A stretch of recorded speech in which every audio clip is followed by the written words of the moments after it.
I think there's no question that we've seen an unprecedented shift in the world economy. The turmoil seen in the financial markets was clearly passed on to the consumer, and with many people struggling to cope with a new financial world where credit has become scarce and cash has become king.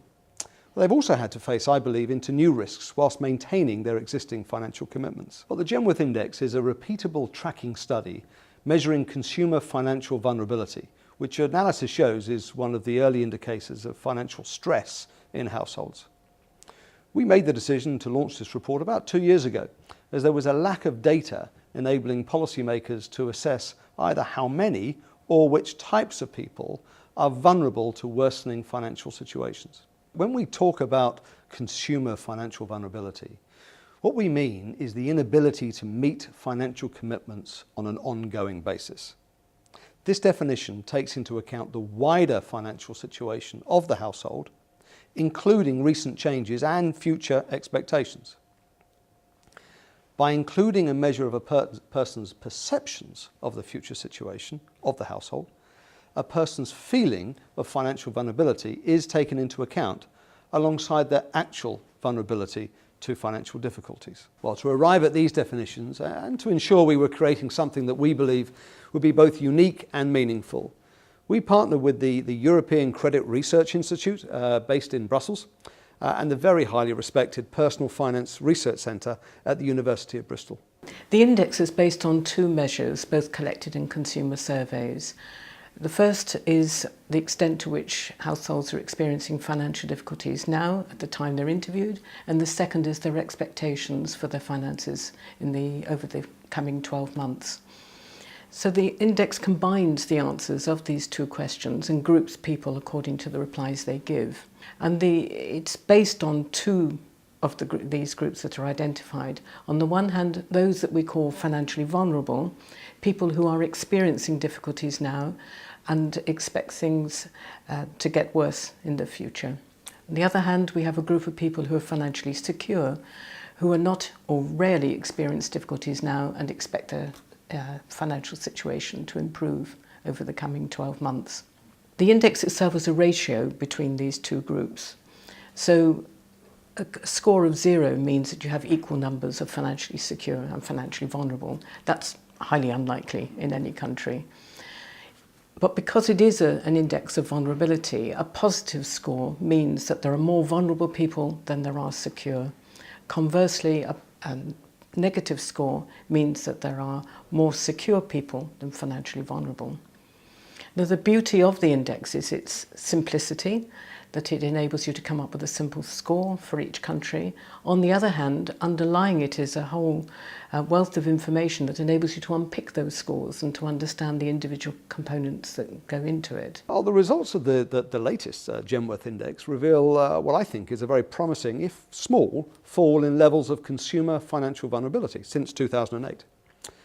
The improvement has been explained by both a modest, alleviation of financial difficulties and more optimistic expectations of future financial position for the households that we measured. The Genworth Index score was 35 in 2008, but that's actually fallen to 28 in 2009. Great Britain has a Genworth Index score of 10 points, which just tips it towards relative financial vulnerability. And this is because 14% of households in Great Britain were financially vulnerable at the time they were interviewed, while 9% were financially secure.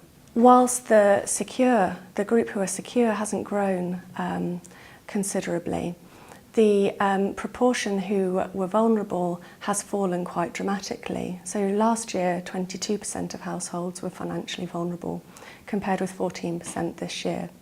And this is a result of two things.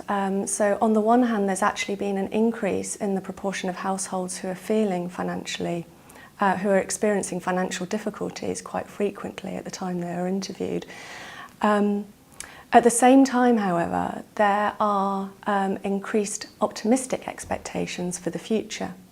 And so it's interesting to hypothesize about why that might be the case. Even though more people are experiencing financial difficulties more frequently, why is it they are optimistic about the future? I'm much happier, which is hilarious, even though I'm on much less money.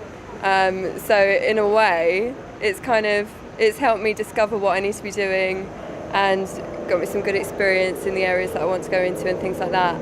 A far greater proportion of households in Great Britain were optimistic in 2009 compared with 2008, and the extent of that is quite unique to Britain.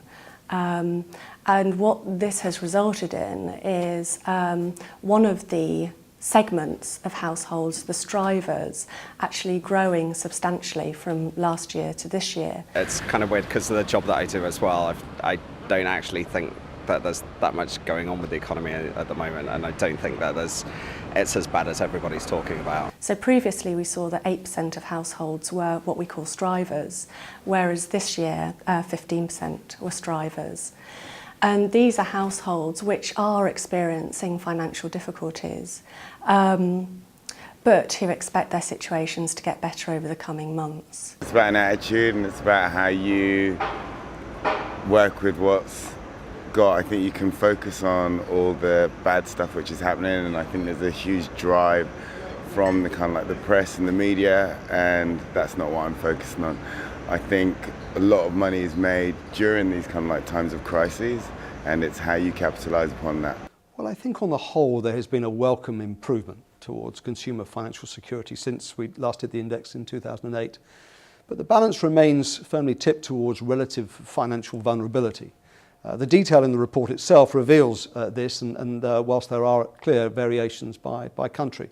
I think economic conditions seem to be further improving, and obviously we've had steep cuts in interest rates and falls in prices of key goods such as petrol, electricity and gas, which are sure to boost consumers' wallets. But we're worried whether or not this optimism is in fact misplaced, and therefore what we've decided to do is conduct further research in the UK to see what's driving this optimism. Well, we've been working with Genworth for 3 years now for all 3 waves of the index.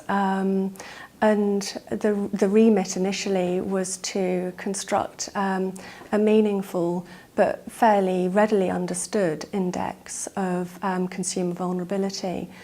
And so using the 2 questions together is quite informative because it provides an overall picture, but it can also be deconstructed. So we can see what's driving the change in vulnerability across the different countries. We can see in this analysis that, for example, things like inflation, levels of borrowing, house prices, whether they're falling or rising, levels of unemployment, and linked to that, the generosity of social security in a country, consumer price index changes. All of these seem to correlate with the index and enable us to see what is happening between countries.